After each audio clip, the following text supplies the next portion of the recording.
So, where is same-sex marriage in the Yogyakarta Principles? Well, here's the punchline.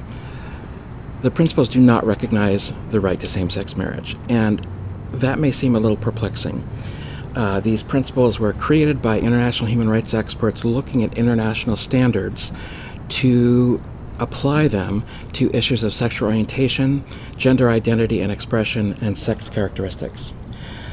So why, when the original principles were in 2007, the updated principles this year in 2017, why in 2017 did the experts not recognize the right to same-sex marriage? After all, several countries, several dozen countries, recognize same-sex marriage.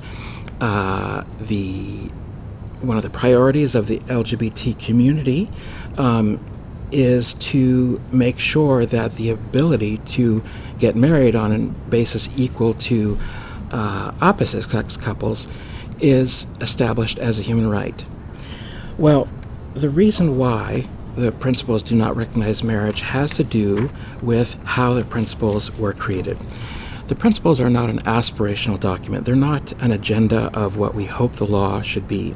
They're a description of what the law is right now. Everything in the principles reflects some sort of decision by an international human rights mechanism or a body that has recognized a right that needs to be applied to people of diverse sexual orientation and gender identities and expressions. So here's an example. In the early 90s, a man named Nicholas Tunen was convicted for violating the sodomy law of Tasmania. He challenged that Tasmanian law, and he brought the complaint to the UN, and he said it violated the International Convention on Civil and Political Rights.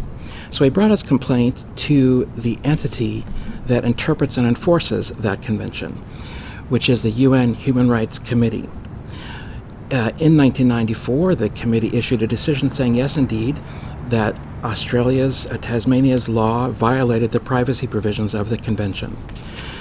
So because of that decision, we can affirmatively say that it is a violation of human rights for a country to criminalize same-sex activities.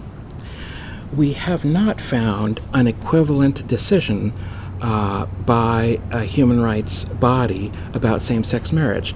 And human rights law is developed not only by these bodies, but also by statements of UN-appointed experts and by other kinds of courts that use international human rights standards as a basis for their decisions. But as of the time the Yogyakarta Plus 10 update was issued, no such mechanism or body had made such a decision.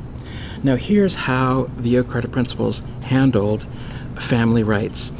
They essentially repeated the same standard that exists in other treaties, which is everyone has the right to found a family, regardless of gender orientation, gender identity or expression, or sex characteristics. The original principles recognize that families exist in diverse forms and that they may be subjected to discrimination. The updated principles also add a little more about the right to custody of one's own children and the right to adopt children. However, neither mentions same-sex marriage. Now, as I'm recording this, the European Court of Human Rights just heard a case that seeks to establish that same-sex marriage must be granted on a basis equal to opposite-sex marriage. And we will see where that case ends up, but it's one of the, if the court decides to grant the right to same-sex marriage, then it'll be one of the first regional or international bodies to do so. I think, in fact, it will be the first. Now, one could say that this is a weakness of the principles, but I don't think it really is. The job of the principles is to describe authoritatively what the current international standards are. So it's really a weakness of the international standards, not the Yogyakarta Principles. If you point a telescope into the southern sky and say, well, it's a very weak telescope because I can't see the northern star, it's not really a problem with your telescope. In this case, I don't think it's a problem with the principles.